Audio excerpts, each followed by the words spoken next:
नवनिर्वाचित आमदार गोकुळ गीतेंच्या समर्थकांनी पराभूत उमेदवार नरेंद्र दराडेंना फलकबाजी करत डिवचलेला आहे। नाशिकच्या तारवाला सिग्नल परिसरात लावलेल्या फलकांवर ज्यांनी बाप काढला आम्ही त्यांचा बाप पाडला असा उल्लेख करत दराडेंना डिवचलेला आहे।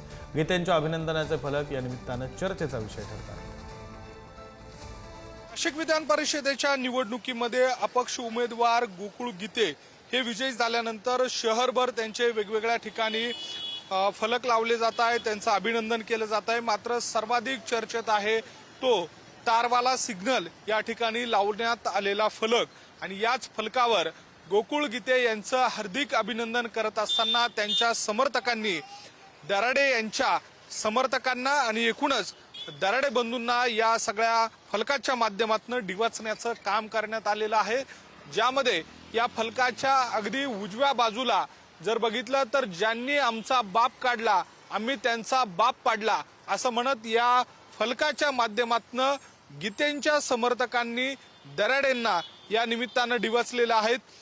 आपल्याला माहिती आहे की या सगळ्या दरम्यान नाशिकची निवडणूक ही सुरुवातीपासूनच इंटरेस्टिंग राहिलेली होती आणि त्या निवडणुकीचं कारण ठरलेलं होतं ते म्हणजे भाजपचे बंडखोर असलेले गोकुळ गीते यांनी आपला उमेदवारी अर्ज कायम ठेवलेला होता आणि त्यावेळेला कारण पुढे केलं होतं ते म्हणजे नरेंद्र दराडे यांचे चिरंजीव कुणाल दराडे यांनी बापाचा उल्लेख केला, त्यांच्या बापाला उमेदवारी मागे घ्यावी लागेल अशा स्वरूपाचं वक्तव्य केल्याचा दावा करत गोकुळ गीते यांनी आपला उमेदवारी अर्ज कायम ठेवलेला होता आणि त्याच नंतर नाशिकच्या विधान परिषदेच्या निवडणुकीमध्ये रंगत आली। महायुतीचे उमेदवार नरेंद्र दराडे यांच्यासाठी सोपी असलेली निवडणूक या ठिकाणी चुरशीची झाली आणि या चुरशीच्या निवडणुकीमध्ये गोकुळ गीते यांनी बाजी मारली। महायुतीचेच अनेक मतं या सगळ्या निमित्तानं फुटल्याचं देखील समोर आलं।